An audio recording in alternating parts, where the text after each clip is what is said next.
Welcome to our guide on the Lawyer Up method, a mental strategy for challenging negative thinking. We'll introduce a simple 5-step process to help you stomp out those ants and reclaim your mental peace. Are you ready to take charge of your headspace and create a healthy and fit mind? Let's get straight to it.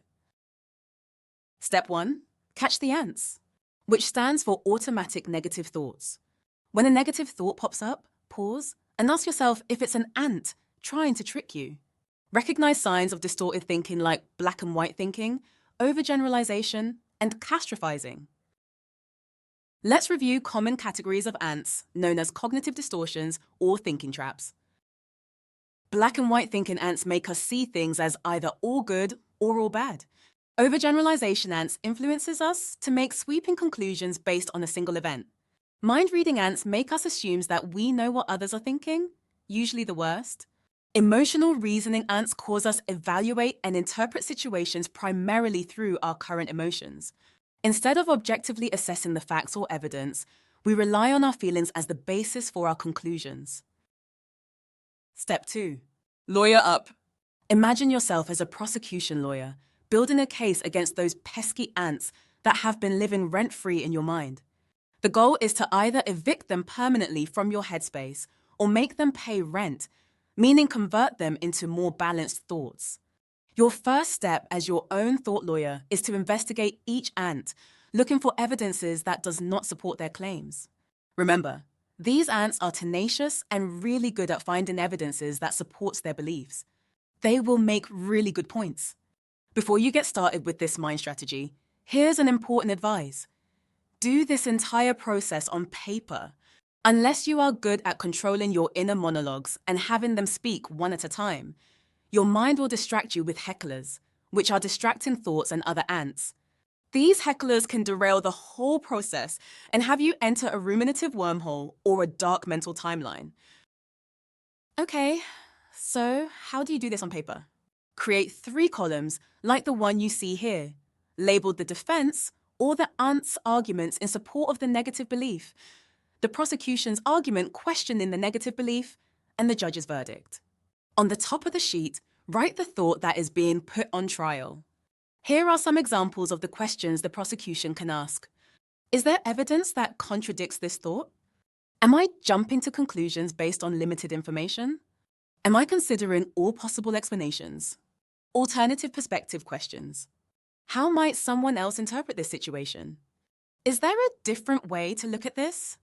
Am I focusing on the negative while ignoring the positive aspects? What would I tell a friend if they were in this situation? Reality check questions. Is this thought realistic or exaggerated? Am I expecting perfection from myself or others? Is this thought based on facts or assumptions? Am I catastrophizing the situation? Impact questions. How is this thought affecting my emotions and behavior? Is there a benefit to believing this thought? Is it helpful or harmful to me? What are the potential consequences of believing this thought? Is there a more balanced and adaptive way to think about this? Remember, a good lawyer is organized and has a plan of action. Step 3. Now you are going to switch your vantage point and play the judge and jury in one. Weigh the evidence you gathered in both arguments. The side with the strongest case wins, representing a balanced and likely true thought. The weaker side reveals a cognitive distortion or a distorted thought. Here's an example. Negative thought, I'm going to fail this presentation. The defense, the ants, might argue, I feel anxious about public speaking and it might happen again and I might freeze like last time. What if I forget my lines or make a mistake? Failure could damage my reputation. The prosecution, you, might counter-argue, last time you froze because you didn't prepare well for the presentation. What about all the other times you did so well? Why should we disregard all the other positive experiences in favor of that one time? In fact, everyone who you asked later thought you did good and didn't mind that you froze. They all said it's normal and not a big deal. Also, just because you will feel anxious doesn't mean you will fail. You felt anxious those other times and still did well. Step 4. Verdict and action. After a careful evaluation, you are now ready to give your verdict. If your thought is a thinking trap, acknowledge it and rewrite the thought with a more balance of perspective. A balanced thought is realistic, considers multiple perspectives, and avoids extremes. Here's an example of a possible verdict based on the previous example. Anxiety is common before presentations, and it doesn't necessarily predict my failure. I've prepared thoroughly, and even if I get anxious during the presentation, I will practice the anxiety techniques I rehearsed. Also, entertaining this thought will certainly increase my anxiety. In fact, right now, I'm going to stop overthinking this and do something that will distract me. But what if your thoughts, while negative, seems to have some basis in reality? In other words, the ants may be speaking the truth. Don't panic. Sometimes our negative thoughts aren't all distorted. So, what do you do if you have more evidences supporting the ant than against it? Acknowledge the belief and look for opportunities for self-improvement, solutions to resolve it, or alternative positions to take. For example, original thought, my friends don't really care about me. Question to self, what are the evidences that my friends do not care about me and evidences that they do care about me? Response to self, they backbite. They are always putting me down. They never call me or invite me places. When I ask for support, they find excuses. I am always the giver in the relationship. As for evidences that they do care about me, sometimes they might send me memes on social media or do some small favors, like giving me a ride home if I ask. But overall, I am out of sight, out of mind with them. There's literally no initiative with them. Now for the verdict. Consider a solution-focused thought such as, I know my friends don't like me, so what can I do about it? What are my options? Is it that I need to change something about myself? Maybe I need to work on better communication and establishing boundaries. Or perhaps the issue is not with me. Maybe we no longer resonate with each other.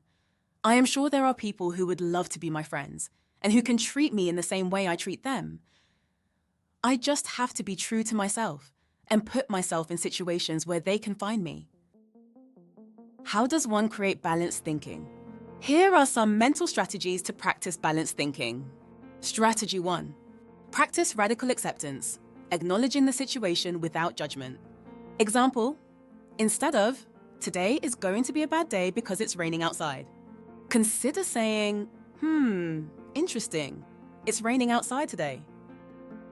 Strategy 2. Try the silver lining approach, maintaining a positive outlook for the future. For example, instead of, I'm a complete failure, try, this didn't go as planned, but it's one setback. I have bounced back before. I can learn from this and try again. Sometimes failures are just a redirection. Where one door closes, another opens. Sometimes, to gain something better, I have to let go of that which no longer serves me. Strategy 3. Reclaim control of the situation. This involves shifting attention to the present moment and what you can control. For instance, instead of thinking, I failed this test, I'm a total loser, reframe it to, I didn't prepare well, but I can learn from my mistakes and will prepare better next time. Strategy 4. Exercise self-compassion. Treating yourself with kindness and understanding. For example, instead of, I'll never be good enough, try, I'm still growing and learning. I have strengths and areas for improvement, like everyone else. And lastly, practice cognitive reframing. This involves considering alternative viewpoints. For example, instead of, everyone hates me, try, I've had some disagreements lately, but I know I have people who care about me.